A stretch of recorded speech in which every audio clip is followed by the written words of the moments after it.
திருச்சாளர். இது பெண்கள் விளையாடும் ஒரு வகையான விளையாட்டு.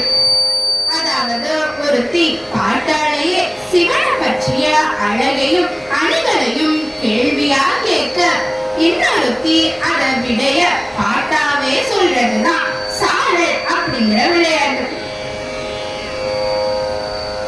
திருப்பூவல்லி மாத விஷயம் நீங்கிறது.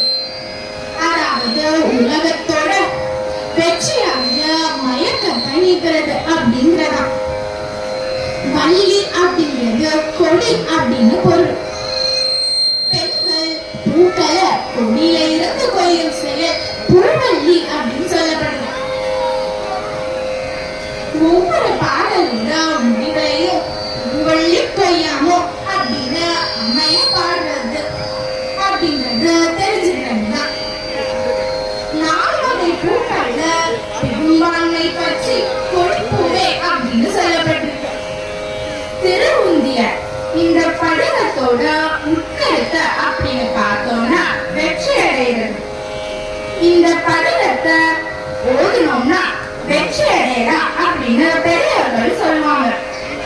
திருவுந்தியார் பாடலுக்கு தலைவனின் வெற்றிய வாயார புகழ்ந்து துள்ளிக்கொண்டே மகளிர் பாடுதல் அப்படின்னு விளக்கும். மாணிக்க வாசகரும் திருபுரம் எரித்தது, தக்கனது வேள்வியை அழித்தது, பிரம்மனின் தலையை கொய்தது ஆகிய வீர செயல்களை இந்த படைகள்ல குறிப்பிட்டிருக்காரு. திருத்தோழோக்கம் தோழ பார்த்து பாடுறது.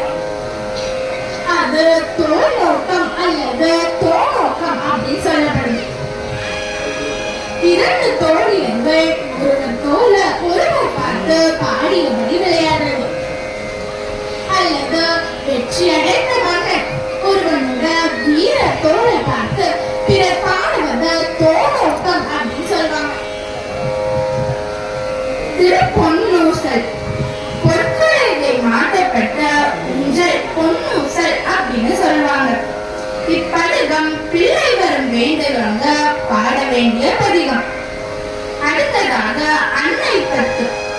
இறைவனையே தன்னோட காதலன் அப்படின்னு வச்சிருக்க ஒரு பெண் அதை எண்ணி அவளுடைய அன்னை உரைப்பவைதான் அன்னை பத்து அப்படிங்கிற பாடல்களாக அமைய பெற்றது. குயில் பத்து. ஒரு பெண் சிவபெருமான தலைவனா என்றார். அவரு காமமே அப்படிங்கிற இயக்கத்துல புயல்கிட்ட போய் புலம்புறார். அவர் இங்கே வர வேண்டும், அதுக்காக நீ கூடு அப்படிங்கிறத சொல்ற விதமா பாடல்கள் அமைய பெற்றிருக்கு. திருப்ப